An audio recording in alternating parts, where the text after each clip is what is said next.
여러분 오늘도 주 안에서 안녕하십시오. 이신근의 책 읽기 제가 쓴 책 예수의 정체와 의미를 소개해 드립니다. 오늘은 37번째이고요. 11장입니다. 제목은 지옥에 내려간 예수이고요. 이제 그 아래 1. 음부인가 지옥인가 라는 주제로 오늘 여러분에게 말씀을 드리겠습니다. 오늘날 한국 그리스도인들은 예수가 죽임을 당하고 장사된 후에 3일 동안 어디에 있는지를 알지 못한다. 왜냐하면 한국 그리스도인들이 사도신경을 고백할 때 바로 이 부분을 생략하고 곧바로 부활의 사건으로 넘어가기 때문이다. 십자가에 못 박혀 죽으시고 사흘 만에 죽은 자 가운데서 다시 살아나시사 죽고 그리고 부활한 이 사건을 말하면서 사흘 동안 예수에게 무슨 일이 일어났는지가 설명되지 않습니다. 그러나 세계교회, 온 세계교회가 모두 한 목소리로 공통으로 고백하는 사도신경에는 예수가 지옥에 내려갔다라는 표현이 나온다. 물론 이런 표현은 로마교회의 세례 고백서와 니케아 신조에도 나타나지 않는다. 그러나 신약 성서는 여러 곳에서 예수의 지옥행을 직접적으로 혹은 간접적으로 암시하고 있다. 진실로 진실로 너희에게 이르노니 죽은 자들이 하나님의 아들의 음성을 들을 때가 오나니 곧 이때라. 듣는 자는 살아나리라. 요한복음 5장 25절. 그리스도께서도 한 번 죄를 위하여 죽으사 의인으로서 불의한 자를 대신하셨으니 이는 우리를 하나님 앞으로 인도하려 하심이라. 육체로는 죽임을 당하시고 영으로는 살리심을 받으셨으니 저가 또한 영으로 지옥에 있는 영들에게 전파하시니라. 베드로전서 3장 18절부터 19절. 이를 위하여 죽은 자들에게도 복음이 전파되었으니 이는 육체로는 사람처럼 심판을 받으나 영으로는 하나님처럼 살게 하려 함이니라. 베드로전서 4장 6절. 이러므로 하나님이 그를 지극히 높여 모든 이름 위에 뛰어난 이름을 주사 하늘에 있는 자들과 땅에 있는 자들과 땅 아래에 있는 자들로 모든 무릎을 예수의 이름에 꿇게 하시고 모든 입으로 예수 그리스도를 주라 시인하여 하나님 아버지께 영광을 돌리게 하셨느니라. 빌립보서 2장 9절부터 11절.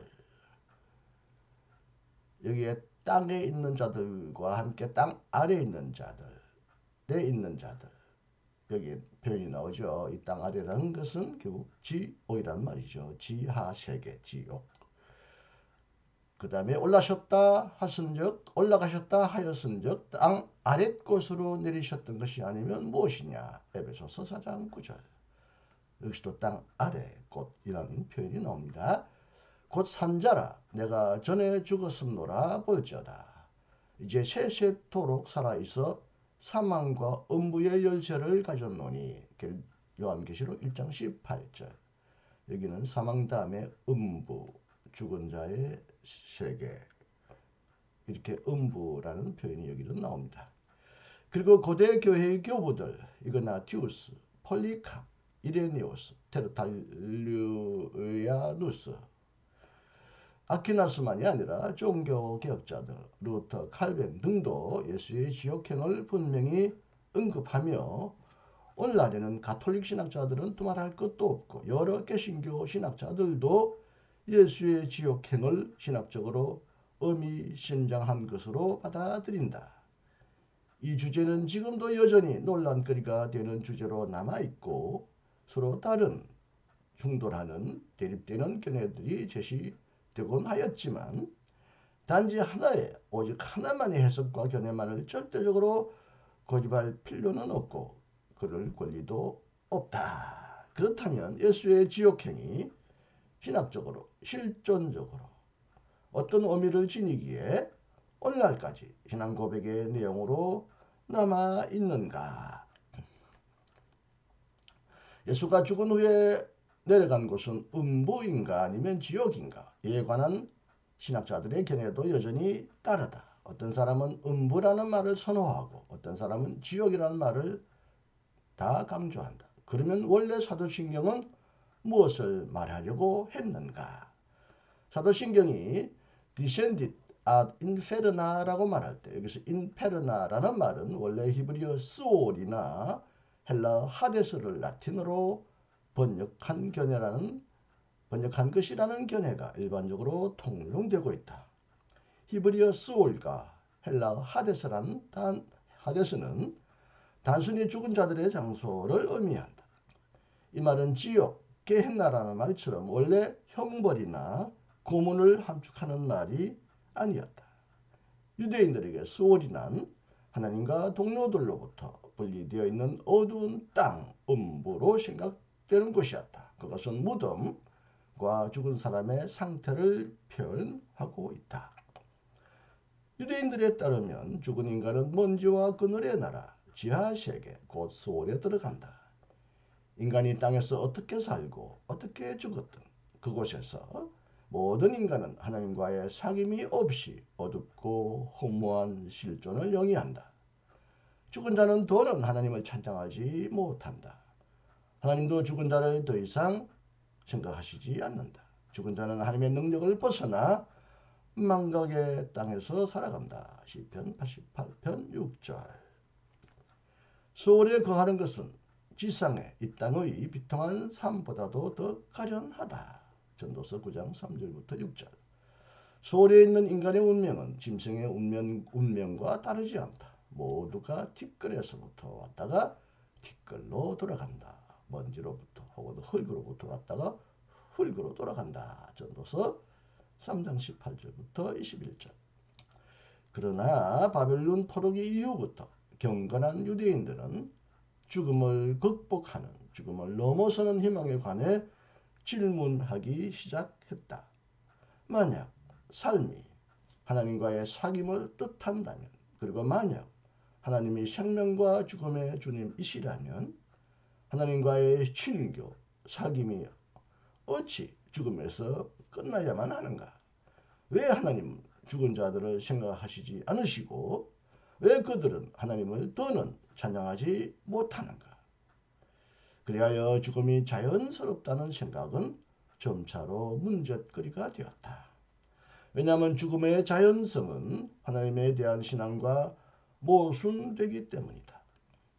만약 하나님이 온 세상의 주님과 창조자가 되신다면 하나님과의 사귐과 하나님의 계약에 대한 신실은 죽음보다 더 강한 것이 아닌가.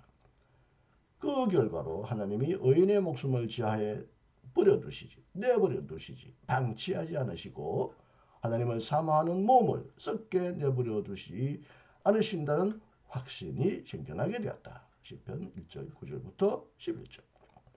하나님은 인간을 영광 안으로 받아들이시고 그와 함께 하신다. 시편 13편 23절부터 26절. 그렇지만 순교자들의 부활이 늦어지자 부활의 날까지 그들이 머물고 있는 장소에 관한 다양한 표상, 견해들이 생겨났다.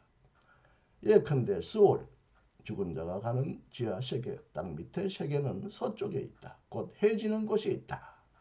그곳에는 4개의 동굴이 있는 산이 있다.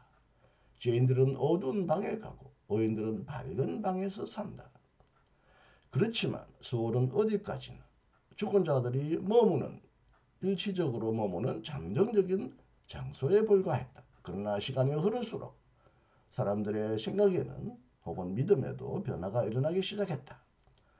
예수 당시에도 인간이 죽은 다음에는 즉각 심판을 받아서 두 종류의 운명에 처하게 된다고 생각하는 사람들이 많았다. 그리하여 죽은 인간은 낙원으로 가거나 음부로 간다는 생각이 점차로 확산되기에 이르렀다.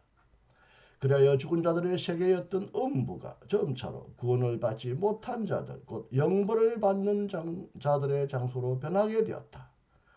이처럼 인페르나의 개념이 변함에 따라서 예수의 음부행은 지옥행으로 변하게 되었다.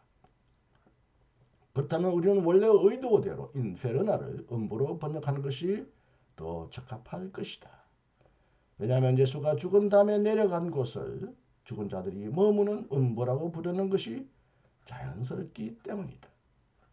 예수가 음부에 내려갔다라는 신앙 고백은 십자가에 달려 죽은 예수의 육체가 장사되었고 무덤에 장사되었다는 사실, 곧 예수가 실제로 죽어서 죽은 자들 가운데 들어갔다는 사실을 생생하게 표현한다. 하지만 오늘날 우리는 고대나 중세의 사람들처럼 삼층 구조를 이루는 신화적인 과거의 세계관을 그대로 문자적으로 믿을 수는 없다.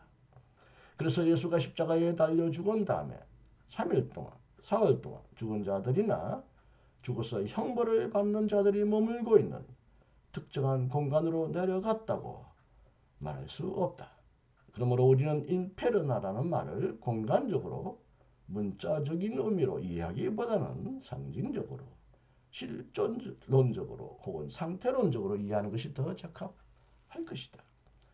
만약 우리가 descended ad inferna라는 구조를 예수의 가장 낮은 비하, 자기 낮춤, 자기 비움과 가장 깊은 고난의 경험을 표현하는 것으로 해석한다면 인페르나를 죽은 자들이 머무는 음부로 이해하기보다는 물론 이를 포함하지만 더 포괄적으로 지옥으로 이해하는 것이 신학적으로 실존적으로 더 적합할 것이다. 왜냐하면 단순히 죽은 자가 머무는 어두운 곳 음부라는 말보다는 지옥이라는 말이 예수의 가장 낮은 비하와 가장 깊고 큰 고난을 표현하기에 훨씬 더 적절하고 그와 동시에 모든 인간들이 경험할 수 있는 가장 큰 고통과 가장 깊은 절망의 상태도 분명하게 여실하게 표현할 수 있기 때문이다. 이와 동시에 우리는 지옥의 개념을 천국의 개념처럼 특정한 공간, 구별된 공간이나 특정한 시간에만 들어가야 되는 그런 곳으로 한정할 필요는 없을 것이다. 다시 말하면 우리는 지옥을 인간이 오직 죽어서야만 형벌을 받는 그런 특정한 공간이나 그런 상태로만 제한할 필요는 없다. 제한해서도 안 된다. 왜냐하면 천국이 여기나 저기나 어떤 특정한 공간이나 특정한 시간에만 있는 것이 아니라 늘 우리 가운데 있듯이 지옥도 그와 마찬가지로 바로 늘 우리 가운데 지금도 존재한다고 말해야 하기 때문이다. 네, 오늘은 저의 부족한 책 절저 예수의 정체와 의미 가운데 11장 지옥에 내려간 예수 그 중에 1. 음부인가 지옥인가 이 부분을 여러분에게 읽어드렸습니다. 제 글은 비교적 복잡하지 않고 설명도 단순하기 때문에 특별히 다른 다른 말을 많이 덧붙이지 않았습니다. 이 내용은 아마 상당한 분들 중에 많은 분들이 처음 들었을 것이에요. 우리는 사도신경에서 예수가 죽어서 사흘 후에 부활했다는 고백만 하기 때문입니다. 사실 우리나라 사도신경은 원래 찬송가 속에 지금도 그렇지만 삽입되어 주기도문과 함께 고백되었는데 처음 찬송가는 원래 이 음부행 혹은 지옥행이 있었다고 합니다. 그러나 또 다른 찬송가 만들 때 빠졌다가 또 다른 찬송가 만들 때 또 들어갔다. 지금 우리가 사용하고 있는 찬송가에 최종적으로는 지금 빠져 있습니다. 그러므로 어떤 사람들은 많은 신학자들은 다시 넣어야 한다는 온 세계 교회만 고백하는 이 사도신경에 유독 한국 교회만 빠져 있다는 것을 이상하게 생각하기 때문에 다시 원래 세계 교회가 공통적으로 고백하는 사도신경을 회복해야 한다는 사람들이 많이 있죠. 자, 그거는 찬송가를 만드는 사람들이 고민할 내용이고요. 그 내용이 무엇인지 오늘 여러분과 함께 살펴보고 고민을 나눠보았습니다. 계속 이 부분은 더 이어지기 때문에 오늘 고민으로 끝나지 말고 기다를 가지고 또 기다려 주시면 더 많은 궁금증이 해소될 것이라고 믿습니다. 끝까지 경청해 주셔서 감사해요. 다음 시간에도 또 만나기를 기대하며 오늘도 여러분과 작별을 구합니다. 안녕히 계십시오. 이신근이었습니다.